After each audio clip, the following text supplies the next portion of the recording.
Good day mga boss! Welcome back po sa ating channel. Ngayon po ay babiyahe tayo papuntang San Fernando, Pampanga. Pero bago po yun, good morning, good afternoon, good evening, saan man kayo sa panig ng mundo. Tara, samahan niyo po kami. Let's ride and roll! Para po sa mga bago sa channel na ito, gumagawa po tayo ng mga vlog tungkol sa aming mga rides, travel, food at entertainment. Kung trip nyo yung mga ganitong bagay, consider nyo po na mag-subscribe. Pindutin nyo na din po ang bell button para lagi po kayong updated sa mga latest video na ina-upload po natin. Libre po yan, kaya pindutin mo na. Yan po, nakikita po natin ang napakagandang simbahan. Yan. Ayan, papunta na po tayong highway. Mag-U-turn po tayo dito eh.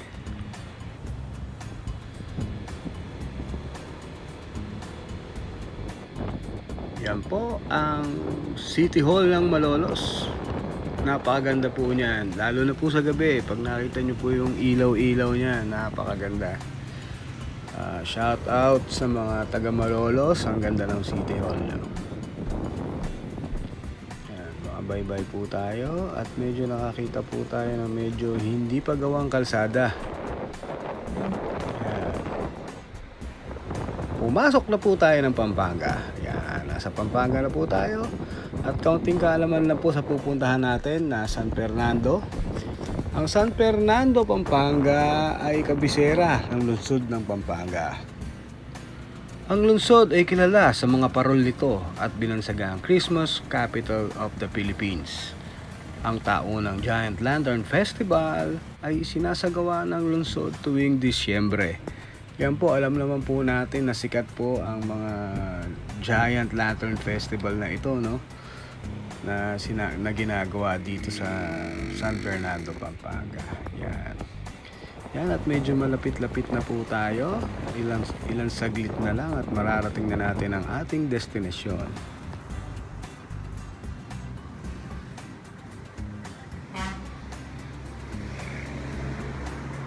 At ito na po, nakarating na po tayo sa Wilson's Instant Tree Bank. Yan. Na nandito sa San Fernando, Pampanga. Actually, it is our second time here. So bumisita ulit tayo para mag mulberry picking. So yung mulberry ay galing sa Illinois. Yan, imported po yan na dinala po ng may-ari dito sa Pilipinas para dito po magpalago ng mga puno niyan. Sa mga nagtatanong kung magkano po ang entrance dito, wala pong entrance dito. Pero kung gusto nyong mag-pick ng mulberry, bibili po tayo ng isang cup worth 50 pesos. So, parang yun na po yung entrance natin. 50 pesos ang bayad sa isang cup for picking. And take note po hindi po araw-araw pwedeng manguha ng bunga. Kaya kailangan pong updated po kayo sa Facebook at Instagram nila para malaman ang schedule nila. Yan po ang mulberry. Sa mga hindi po nakakaalam, yan ang itsura niya. Ang operating hours nila ay from 8 AM to 6 PM. Pero ang picking time lang nila is until 5 PM. At sa mga curious o sa mga nagtatanong kung safe ang mga bunga nila, well, hindi po sila gumagamit ng mga pesticides or insecticides sa kanilang mga puno. Kaya safe na safe po ito. Pero syempre, para mas lalong safe, kunin mo muna siya sa puno and then hugasan mo muna sa tubig para mas safe na safe talaga ang linis niya. Hindi nyo rin po kailangan magpa-reserve para makapasok dito. Pero mas maganda pumunta ng umaga para sa picking. At sa mga nagtatanong uli kung may parking sila, meron po silang parking. Pwede po kayo sa loob, pwede rin po sa labas. Kami, twice na kami nakapag-park dito, no, at wala naman pong bayad. So I assume na libre po yung parking nila.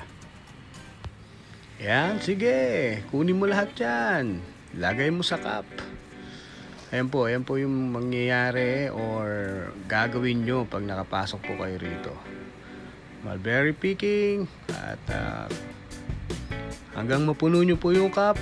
Yan, worth 50 pesos. So nakakaaliw din, no, na mag-pick, no. Kami hindi na namin hinugasan to eh. Direkta kain to eh, no? So,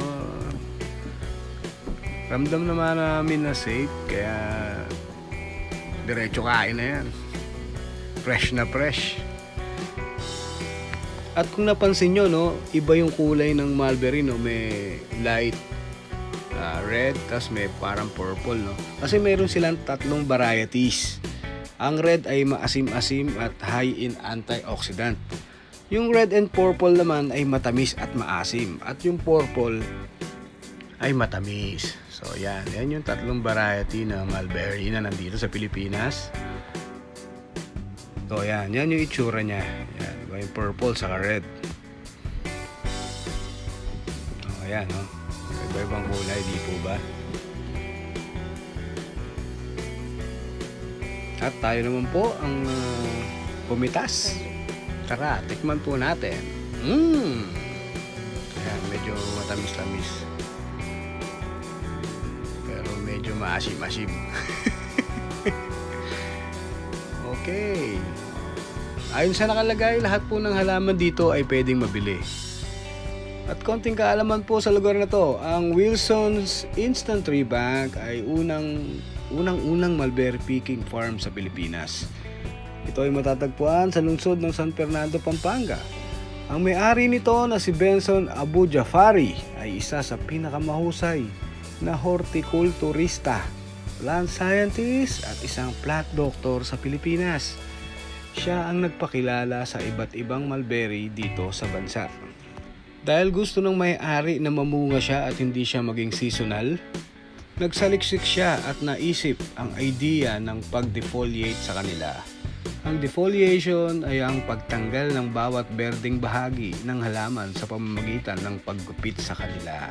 Sa pamamaraang ito, ang mulberry plants ay hindi namumunga ayon sa kanyang panahon, kundi tuwing 60 days. So, tinawag siyang ever-bearing dahil dito. Ang farm na ito ay naitapok na din sa Kapuso Mo, Jessica Soho, TV Patrol, Bandila, Umagang Kay Ganda, Salamat Doc at CTV3 Going Green. So yan. So medyo sikat na rin tong farm na to, no? At yan, gumagawa rin sila ng mga wine products out of mulberry. Yan. Ayan po ang health benefits. Ito naman, lowers blood sugar, reduces bad cholesterol, cleanses internal organs. So maraming bagay ang nagagawa ng mulberry. Yan po, makikita nila, gumagawa rin sila ng mga tea. And tas yung sa morning nila pinipik yan mga mulberry. Pwede kang hindi mag-pick, pwede kang bumili na nakapitas na. Yan, worth 50 pesos ang isang cup. Yan. Wilson's Instant Tree Bank. Alright. So ikot-ikutin muna natin, no? At ang ganda nito, no, bumili kami ng isang mulberry tree. So hindi pa siya tree, halaman pa lang siya, medyo maliit pa siya, baby pa siya. Worth 100 pesos. So nag-uwi kami niyan para maitanim sa bahay. So yan, may mga figs din sila rito eh. Si Mami mahilig sa halaman yan eh, kaya mahilig sa farm eh.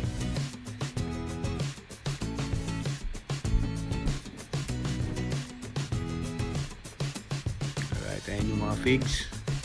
Kita nyo naman.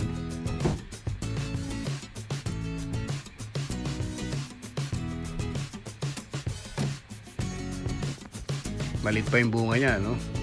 Baby pa din. So yan, yung mga ganyang katataas na mga halaman, mga 250 yan. Yung nabili namin, medyo baby pa talaga eh. Ayan, 250 pesos yan, yung medyo matangkad-tangkad na tree. Ano, kita nyo. Napakalaki ring farm nito eh. Meron sa likod to eh, pero pinapunta kami sa harap eh. So yan yung sa likod niya. Na napakadaming bunga. Alright, hanggang dito na lang po muna uli. Magkita-kita po ulit tayo sa susunod na video. Mag-iingat po tayo ha, meron pa rin pong COVID. Peace!